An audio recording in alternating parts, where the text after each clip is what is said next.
see. Strength and honor. Strength and honor. Strength and honor. At my signal, unleash hell.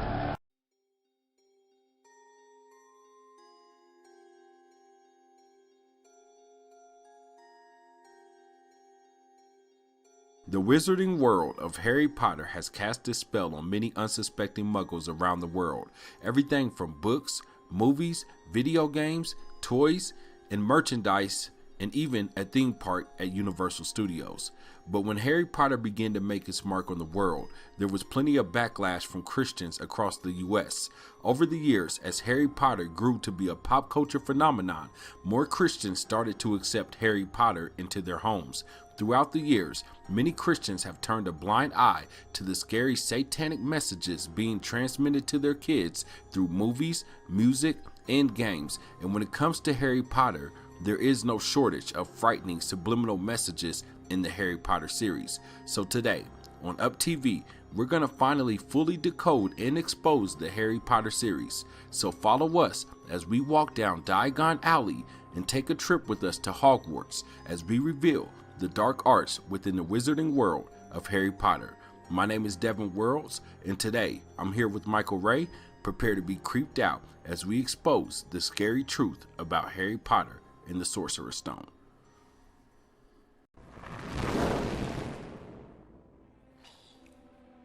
Voldemort tried to kill me. Yes. That ain't no ordinary cut on your forehead, Harry. A mark like that only comes from being touched by a curse, and an evil curse at that.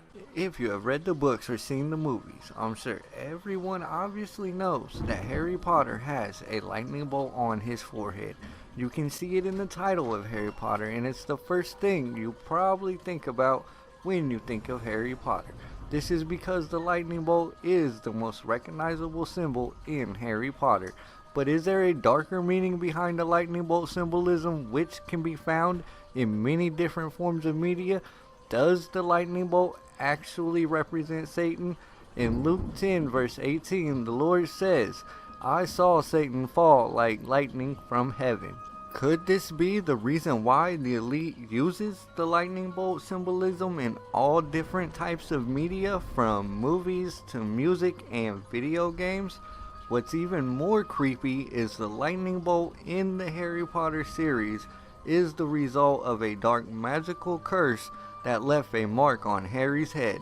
This was because the main villain Voldemort tried to kill Harry when he was just a baby. But thanks to Lily, Harry's mother, the curse backfired and killed Voldemort instead, thus leaving Harry to become known as the boy who lived. When you think about Harry Potter, it almost seems as if J.K. Rowling wrote the story of Harry Potter to parallel the story of Jesus. While we have determined that the lightning bolt may indeed represent Satan according to Luke 10 verse 18, it may indeed have a double meaning behind it. Does the lightning bolt also represent the mark of the beast spoken of in the book of Revelations? Revelations 13 verse 16 says, "And he causes all, both small and great, rich and poor, free and bond, to receive a mark in their right hand or in their foreheads." What's even more eerie about this lightning bolt symbolism is the fact that over the years, many hardcore Harry Potter fans have gone as far as getting the Harry Potter lightning bolt scar tattooed on their foreheads. Is this a form of predictive programming? Is Harry Potter foreshadowing future biblical events to come? It's not every day your young man turns 11 now, is it? Hey? After surviving the dark curse by Voldemort, a wizard by the name of Albus Dumbledore took Harry Potter as a baby to live with his Aunt Petunia and Uncle Vernon Dursley, along with their son Dudley. Throughout the years of living with the Dursleys, Harry Potter would experience verbal and sometimes physical abuse. Even though they had an extra bedroom, Harry was forced to sleep in the broom closet under the stairs.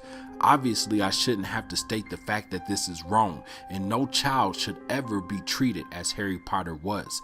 The abuse that Harry endured often triggered Harry to do something magical and out of his control. On Dudley's birthday, the Dursleys, along with Harry, took a trip to the zoo. In this scene, Harry begins to talk to a snake, and after being rudely shoved out of the way by his cousin Dudley, Harry got extremely upset and the glass to the snake exhibit disappeared. Dudley fell into the exhibit and the glass suddenly reappeared, leaving Dudley trapped inside. When the snake crawled out of the exhibit, it thanked Harry for freeing it as it happily crawled away. This is the first time we see that Harry has the ability to speak to snakes. The snake is a symbol of Satan, the deceiver. The first time I saw this movie, this scene reminded me of the story of the book of Genesis about the Garden of Eden, when Adam and Eve spoke to the serpent and was deceived to eat from the tree of knowledge of good and evil. The ability to speak to a snake is like having the ability to speak to the devil himself. Shortly after this, Harry Potter himself had an upcoming birthday, but this wasn't just a birthday for Harry. This was the year that Harry turned 11 years old. This means that Harry is now officially old enough to attend Hogwarts, the School of Witchcraft and Wizardry. The number 11 is a common symbol of the Illuminati. For the Freemasons and other secret societies, 11 is the number of spiritual enlightenment, and for many Satanists, the number 11 is a symbol of the devil. The 11 symbolism can be found in all forms of media and is the exact reason why we constantly see the twin symbolism everywhere as well. Even in the Disney movie The Parent Trap, which is about two girls who find out that they are twins, the movie takes place exactly when the twins are 11 years and 9 months old. Also in the Netflix series Stranger Things, a girl by the name of 11 has special superhuman abilities and was a victim of MK Ultra. And if you start paying attention, you'll see that the number 11 always seems to be the magical age for kids in movies and video games. The number 1111 or 101 is considered a gateway number and represents a portal to another dimension, to the occult and New Agers alike. Right before Harry turned 11 years old, he began to get a massive number of letters sent to his house from the school of Hogwarts. The letters were delivered by magical and mysterious owls. The owl is a symbol that represents the owl god that is worshipped by the so-called elite at a place called Bohemian Grove. Bohemian Grove holds mock sacrifices of babies burning in honor of the owl god.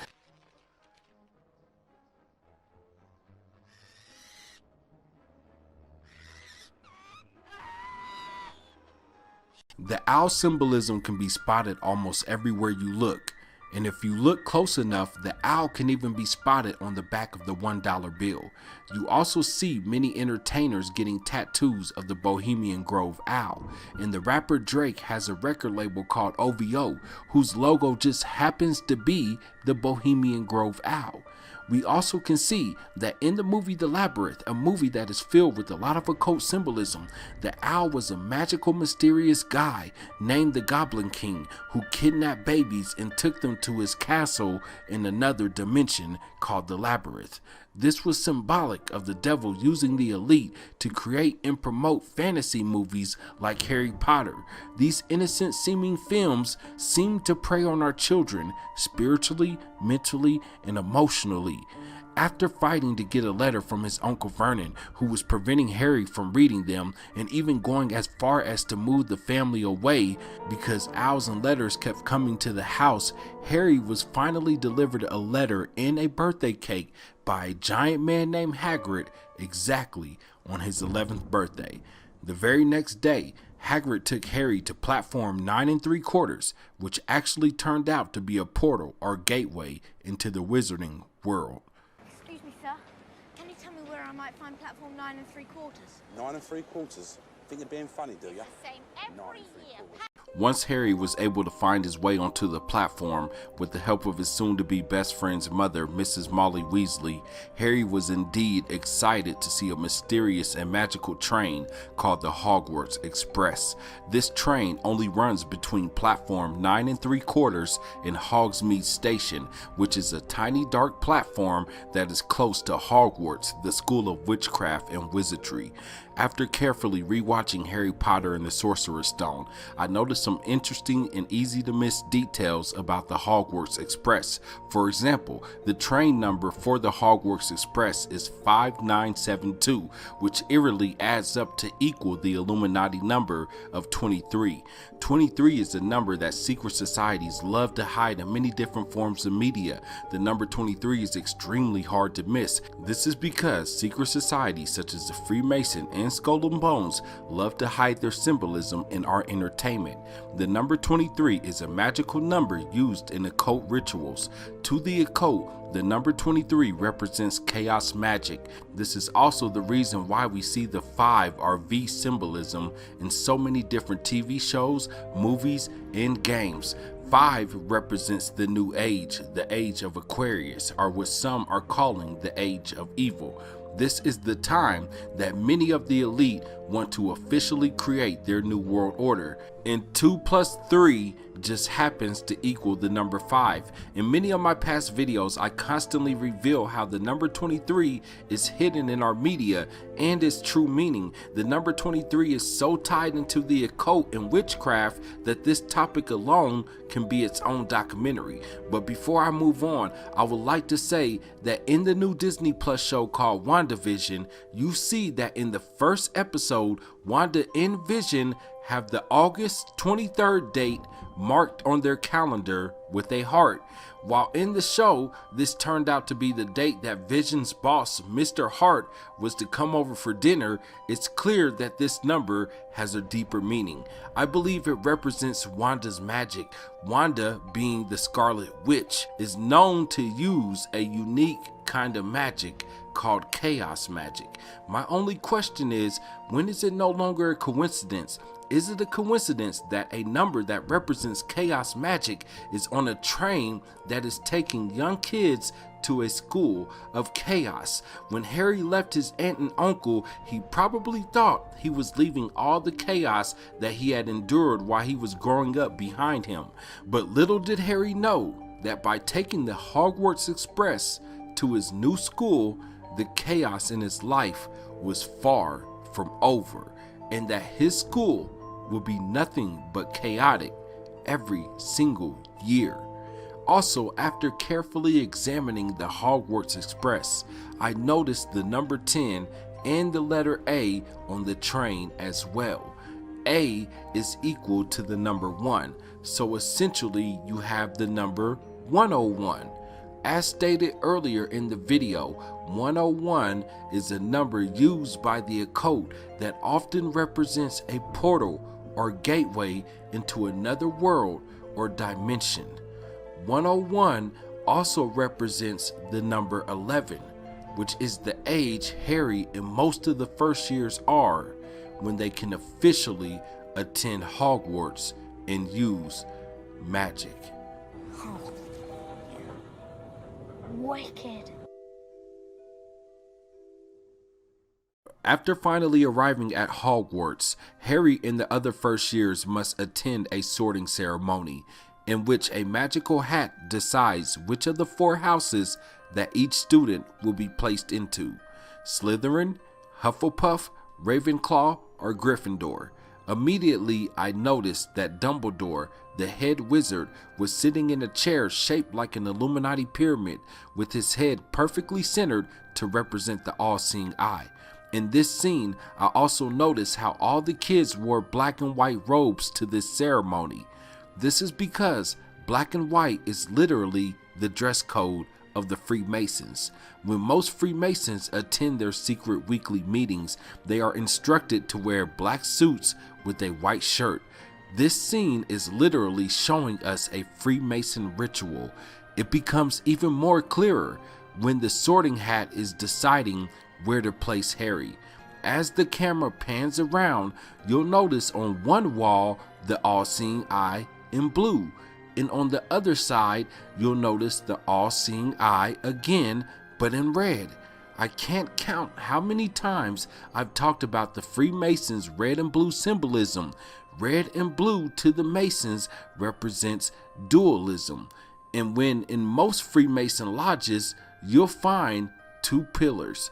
one pillar that represents the blue pillar, and another pillar that represents a red pillar. During a ritualistic ceremony, Masons are instructed to walk or stand between these two pillars. For anybody who is truly paying attention, it shouldn't take long to realize that Hogwarts and Harry Potter in general isn't anything your kids should love. At Hogwarts, they literally teach children the dark arts or dark magic. Many followers of Christ, myself included, would argue that there is no such thing as good magic or bad magic. All magic is bad. Christ did not come to teach us to practice magic and to do as the pagans do.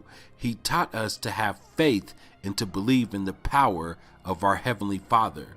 There are spirits all over Hogwarts that constantly hunt the schools. There is a scene where a kid is trying to use magic to turn water into rum. We know this is mocking Christ when he turned water into wine. And the kids at the school constantly use foul language. Maybe if the fat lad had given this a squeeze, he'd remember to fall on his fat ass. But even if everything I've mentioned so far seems like no big deal or a mere reach, I challenge anybody to try to explain away everything from this point forward. I'm sure the truth will have many people saying, That was bloody brilliant. Oh, thank you for that assessment, Mr. Weasley. After rewatching Harry Potter and the Sorcerer's Stone, it became painfully obvious that this movie has a clear agenda to indoctrinate our children into the occult and into a new age spirituality. And by the time I finish breaking down this believed to be innocent but wicked film, you will know the truth as well, that Harry Potter is without a doubt a powerful mind control tool of the enemy. This starts to become more clear when in one scene in the movie, Harry along with his best friends Ronald Weasley and Hermione Granger find themselves on a moving staircase that leads to the forbidden third floor of the school. After being startled by and running from Mrs. Norris, the school caretaker Argus Filch's creepy demonic looking cat, Harry, Ron, and Hermione use a spell to hide in a locked room on the third floor. Once inside, the three kids noticed a three-headed dog named Fluffy, which was there for the purpose of guarding something very important. As Hermione noticed that during their encounter with the beast, the three-headed dog Fluffy was laying on a secret hidden door. But before I get into what Fluffy is actually guarding, let's take a moment to dive into the real truth about Fluffy. Fluffy is actually a three-headed dog named Cerberus that comes from Greek mythology. This three-headed beast was also known as the Hounds of Hades. Hades in Greek mythology is the equivalent of Lucifer from the Holy Bible. And Hades gave Cerberus one job: to guard the gates of the Underworld, which the Underworld is obviously a representation of hell. Later on in the movie, you find out that the only way to get past Fluffy is by putting him to sleep with music. This parallels the story of when a man named Orpheus was able to successfully get past Cerberus by playing his lyre and putting the beast to sleep. Many young people today are very familiar with the three-headed beast Cerberus, as you can find Cerberus in all types of different media, such as video games, movies, and comic books. In fact, if you look close enough, you'll start noticing that Greek mythology in general is constantly being promoted by the so-called elite. This is because Greek mythology reinforces the ideal that there is more than one god. This is exactly what these secret societies want you to believe in their New World Order, one world religion. It also promotes the ideal that man can be God, or at least a demigod.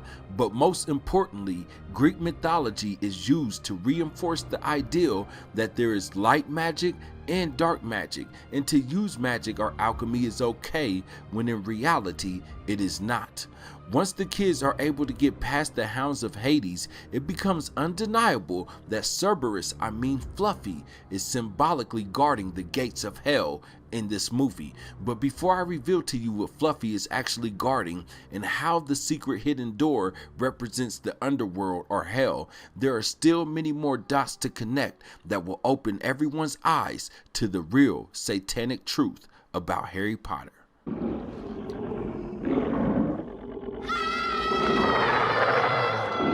One of the most creepy and occult-like activities that take place at Hogwarts is a game that the Four Houses play called Quidditch. While to the fans and viewers, Quidditch seems to be a fun and entertaining game, Quidditch really represents the occult belief in sun worship and the planet Saturn.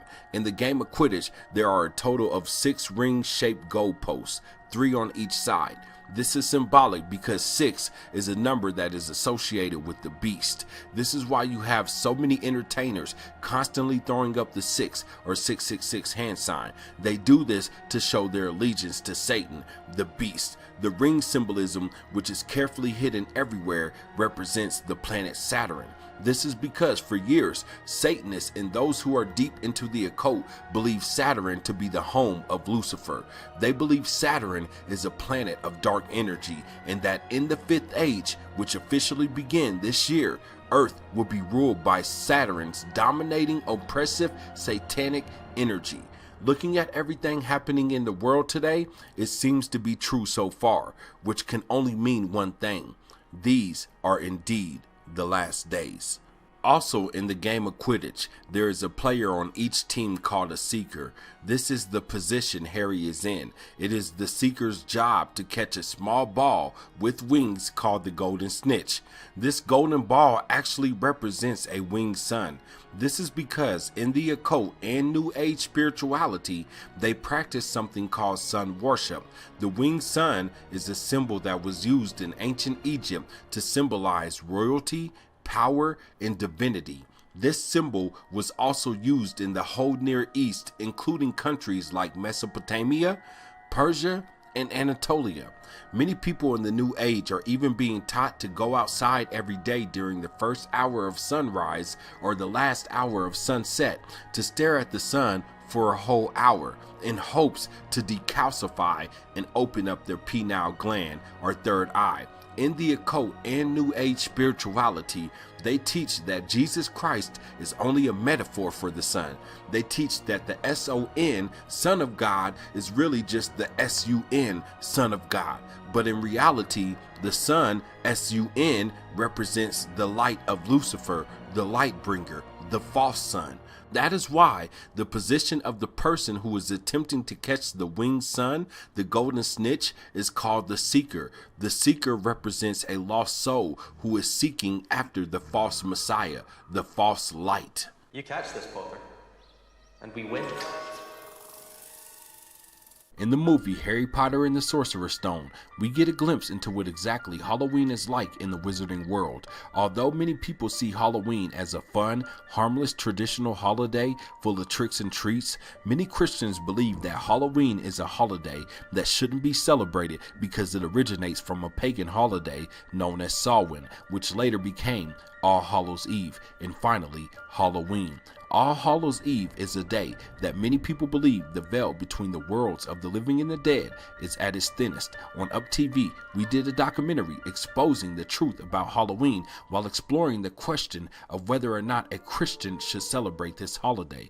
But it's no surprise that Halloween will be one of the many occult practices put into this film, as it has a deeper meaning in history to real witches and warlocks. There are even testimonies from ex-witches and Satanists who explain how this holiday is used to put curses and spells on the unsuspecting masses. Some people even say that Satanists and witches do real human blood sacrifices on this day, so it shouldn't be no surprise that an occult film like Harry Potter that is all about witches and warlocks will promote a holiday known as the Day of the Dead. Thought you ought to know.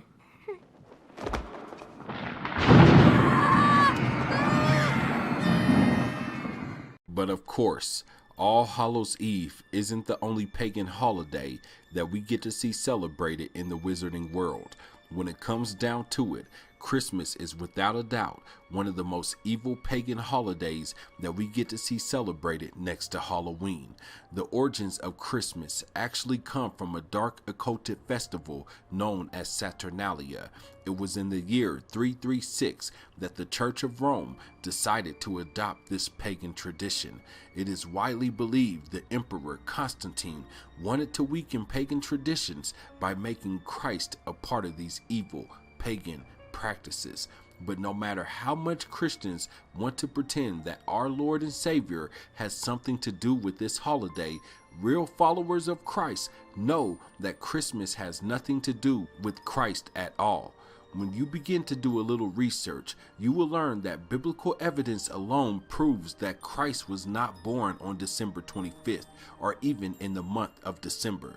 Here on Up TV, I created a documentary called The Scary Truth About Christmas, along with the recent video called The Top 5 Reasons Why Christmas is Satanic, which fully explains the truth and occult origins of Christmas. But knowing what we know, it's no surprise that these Muggle holidays would still be celebrated in the wizarding world, as Halloween represents a day of darkness and Christmas a day of light. In Harry Potter, these holidays are clearly Freemason symbolism, as they represent their belief in dualism. This is exactly why you see Harry and Ron playing a game of chess in this Christmas scene. That's totally barbaric. That's wizard's chess. After learning the truth about Fluffy, Who told you about Fluffy? Harry, Ron, and Hermione finally begin to connect the dots when Hagrid accidentally mentions the name of a mysterious wizard named Nicholas Flamel. It only took a little bit of research before Hermione discovered the real truth about Nicholas Flamel. Nicholas Flamel was a wizard who learned to master the art of alchemy. Because of this, Flamel was successful at creating the Sorcerer's Stone, the legendary substance known as the Sorcerer's Stone, or what many people actually know as the Philosopher's Stone, has the power to turn base metals like lead and mercury into gold. While many people might believe that Nicholas Flamel is just a character that J.K. Rowling made up, there is actually historical evidence that proves not only that Nicholas Flamel existed, but there are many people that truly believe that Nicholas Flamel was indeed successful at creating the Philosopher's Stone. According to legend, as well as Harry Potter, the Philosopher's Stone has the ability to produce the elixir of life, which will make the drinker immortal. It is commonly believed that the real Nicholas Flamel, along with his wife, drank the elixir of life and ultimately faked their own deaths so that Flamel can continue his lifelong work on the Philosopher's Stone as a master alchemist. I myself find it quite odd that the real Nicholas Flamel died at the age of 88. 8 is a number that represents infinity, which means that the age Nicholas Flamel supposedly died at in real life could be a clue that Flamel did in fact fake his own death and is now chilling with Tupac somewhere in Cuba. While many of us know that this is not so, I wouldn't be surprised if many gullible kids are falling away from Christ and are now studying witchcraft, alchemy, or New Age spirituality because they have been influenced by fantasy films and shows like Harry Potter that blends reality with fantasy as a means to indoctrinate our children into their new world, New Age spiritual movement. And while many people might disagree that entertainment has this psychological effect on people, many recent studies show that our children are now leaving the church in exchange for studying witchcraft and becoming a witch or wizard themselves. In Harry Potter and the Sorcerer's Stone, Nicholas Flamel last celebrated his 665th birthday, and shortly after he passed away. Many fans of Harry Potter would agree that Nicholas Flamel probably eerily died when he was 666 years old. Who last year celebrated his 665th birthday. Once the kids finally discovered the truth about Nicholas Flamel, Harry, Ron, and Hermione soon realized that it was the Sorcerer's Stone that Fluffy was guarding. After successfully getting past the three-headed beast, the three kids fell safely, one at a time, into a plant called Devil's Snare.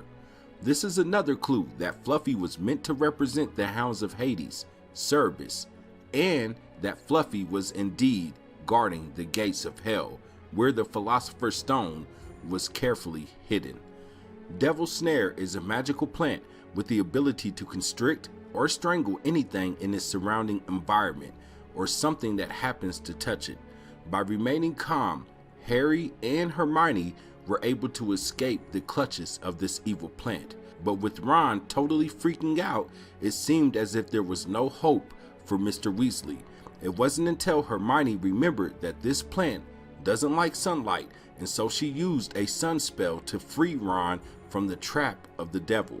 Just like the Golden Snitch, this was more evidence that this film is using occult signs and symbols such as sun worship to reveal their true intentions and motivations. But before Harry, Ron, and Hermione were able to enter into hell, the bottomless pit, they first needed a key. In the very next scene, Harry had to fly a broom in order to catch a flying key to officially enter the next room. This scene reminds me of Revelations chapter 9, verse 1, where it says, "And the fifth angel sounded, and I saw a star fall from heaven onto the earth, and to him was given the key of the bottomless pit." There, I see it. The one with the broken wing. After getting the key, there was one more challenge Harry, Ron, and Hermione had to face before they could find the Sorcerer's Stone. The three kids had to play a giant game of Wizard's Chess. This is symbolic because chess, the black and white board, or the checker pattern floor, is a common symbol of the Masons that can be found in many different forms of media, and every Freemason lodge has a checker pattern floor because this is where they do most of their rituals. The kids playing wizard chess in this scene is symbolic of what happens when Masons play the dualistic game of life and climbs up the ladder of the Masons, where at the 33rd degree mark it is believed that Masons are then taught that they have been serving Lucifer this whole time. They are taught that Lucifer is the good guy who only wants to enlighten mankind so that we too can one day become gods. In this movie alone, we saw a Freemason initiation ritual. We saw the Freemason checker pattern used for each house's color in the game of Quidditch. We saw Harry and Ron playing wizard's chess during the Christmas scene. And now, before Harry meets the devil himself, they must first win at a game of wizard's chess. Still think it's a coincidence? Once Harry was able to advance forward, to his surprise, he discovered that it was Professor Quirrell that was after the Sorcerer's Stone, and not who he had previously thought, Professor Snape. Harry soon found out, though, that he was not alone with Professor Quirrell, as the professor was demonically possessed by the spirit of Voldemort, who is without a doubt playing the role of the devil in these films. It becomes even more evident that Harry is in hell with the devil when Professor Quirrell snaps his fingers, making fire rise from the ground. Then Voldemort, like the devil, proceeds to offer Harry a deal for life, like asking for his soul, and even in the process claims he can bring Harry's parents back to life. But once Harry denied Voldemort, Professor Quirrell attacks Harry, who seemed to be magically defeated by Harry or young Jesus, depending on how you want to look at it. After the death of Quirrell, Voldemort's spirit moves on to begin preparing for the final battle between Harry and himself.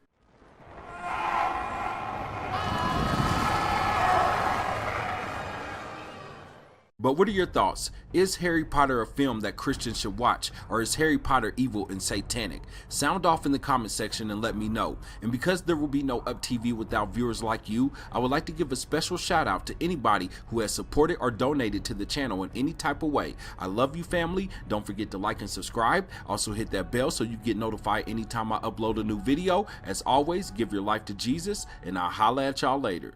Peace. It's hard to believe that I exposed so much about this movie and there's still more crazy satanic Illuminati symbolism in this film. Here are my quick top 5 bonus theories I noticed in Harry Potter and the Sorcerer's Stone. Number 1, when Dudley asked how many presents he got for his birthday, his father replied with 36 while throwing up the Baphomet hand sign. 36 is code for 36 or 666. Number 2, catching the Golden Snitch in Quidditch is 150 points. 1 plus 5 plus 0 is 6, the number of the beast. In the movie, a magic mirror was responsible for showing Harry his parents and the way Harry was able to get the Sorcerer's Stone. Magic mirrors are known to the occult as a gateway to another world or dimension. Number 4, Voldemort had to drink unicorn blood to survive. Many theorists with good reason believe that secret societies drink blood and even bathe in blood when doing their rituals. And number 5, lastly, Dumbledore told Harry he was able to defeat Voldemort with his power of love, with Harry playing the role of Jesus, it's safe to say that Harry was saved by God himself, because God is love. That's the power of love. Thank you for watching Up TV. If you like this video and would love to see more, check out these great videos here, and don't forget to subscribe to Up TV and Up TV 2 for even more great videos.